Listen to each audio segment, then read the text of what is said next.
A to Z reporter news network में आपका स्वागत है।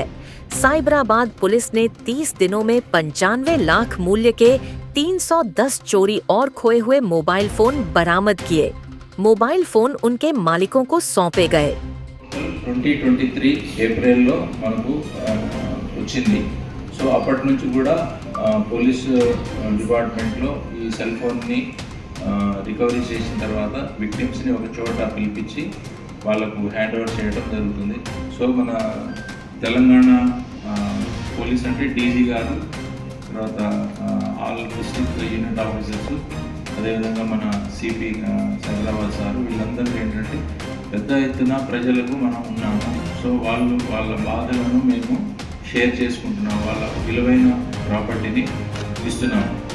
ఒకటి మనం ఏమవుతుందంటే మామూలుగా సెల్ మనం పోతుంటే ఒక సెల్ దొరుకుతుంది, మనం ఎక్కడ ఒక సీట్ మీదనో మామూలుగా రోడ్డు మీద దొరుకుతుంది. జనరల్గా మనిషి హ్యూమన్ టెండెన్సీ ఏముంటుందంటే తీసి జేబులో పెట్టుకుంటాం, ఎందుకంటే జర కాస్ట్లీ ఉంది, నేను వాడుకోవచ్చు అనుకుంటాం. కానీ అతనికి ఈ టెక్నాలజీ ఉంది, దీన్ని ఇట్లా పట్టుకుంటారు అని చెప్పేసి తెలియదు. ఇప్పుడు మేము ఈ ఫోన్ని ఎట్లా ట్రాక్ చేసినాం అనమాట. ట్రాక్ చేయడం వల్ల అతను ఏం చేశాడంటే మీ సిమ్ తీసేసి ఈ సెల్ ఫోన్లో వేరే సిమ్ పెట్టి యూజ్ చేసుకుంటున్నాడు. సో యూజ్ చేసుకున్నప్పుడు మనకు ఆ సెల్ ఫోన్ మన ఏదైతే పోగొట్టుకున్నా ఐఎంఈ నెంబర్లో ఫలానా సెల్ వాడుతుంది అని చెప్పేసి అన్నప్పుడు మనం అతనికి ఫోన్ చేస్తాం. ఇప్పుడు మీరే ఉన్నారనుకోండి, ఆ ఫోన్ మీరే తీసుకున్నారు, పోలీసులకు మీకు ఫోన్ వస్తుంది. ఫోన్ రాగానే మీరు జనరల్గా భయపడతారు, సార్ ఏమో సార్ ఇది కాదు సార్, నాది కాదు సార్ అని అంటాడు.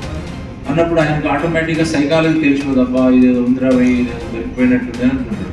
అప్పుడు మనం ఏంటంటే అష్యూరెన్స్ ఇస్తాం వాళ్ళకి,